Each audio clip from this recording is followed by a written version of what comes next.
आणि महापालिकेने ज्या पद्धतीने ती पीओपी तत्वावर त्या ठिकाणी ती पूर्ण मलनिस्सारण केंद्र जे आहे ते आंधण दिलं, त्याचे काय परिणाम झालेले आहेत त्याची पाहणी करायला माझे सहकारी आमदार विजय गावकरे, मी या भागातल्या भरत चव्हाण, ममता चव्हाण, या भागातले अनेक नागरिक देखील त्या ठिकाणी आले.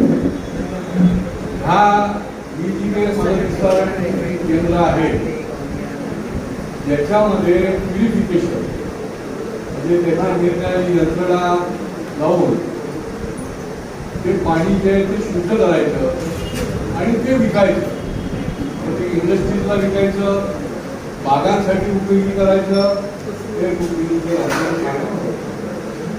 कन्स्ट्रक्शनसाठी वापर करायचा किंवा गाड्या धुण्यासाठी वापर करायचा, असं सगळं सार्वजनिक विधानाने मेट्रोचं काम चालतं, वेगवेगळ्या ठिकाणची मोठी मोठी इन्फ्रास्ट्रक्चरची कामं आहे, तर त्याच्या ठिकाणी त्याचा वापर होईल अशा प्रकारचं जरी पाणी आहे ते पिण्याच्या पाण्याकरता जरी त्या दर्जाचं पाणी निघालं तरी पिण्याचं पाणी म्हणून त्याचा काही आता वापर नाही.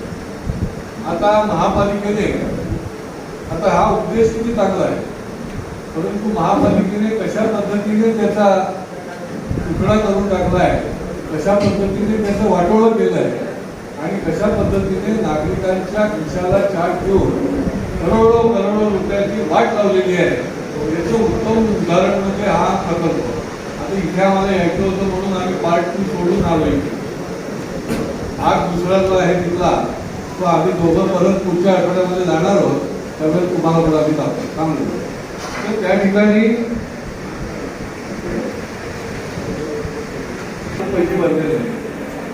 आपण जे कर्ज घेतलेलं आहे त्याच्यावर 9 कोटी रुपये आपण व्याज म्हणून त्या ठिकाणी भरतोय आणि पीपीपीच्या तत्वावर ज्या एजन्सीला ते काम दिलेलं आहे त्याला दरवर्षी आपण 10 कोटी रुपये देतो.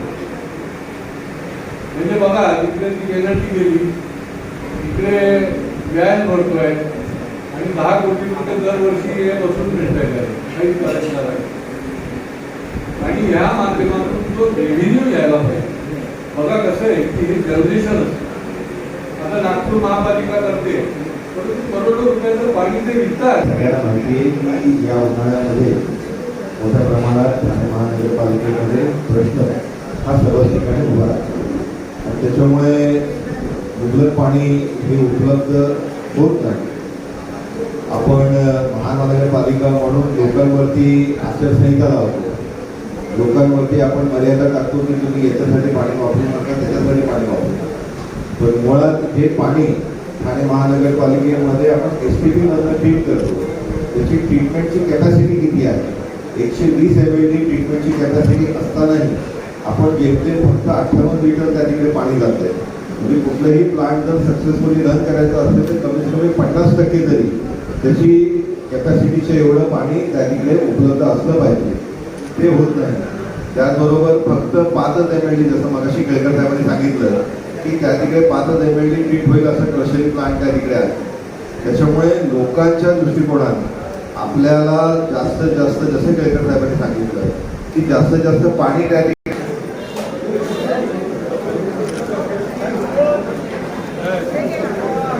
असं दाखवा ना,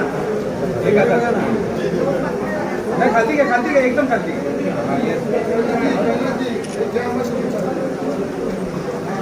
आपण घेतला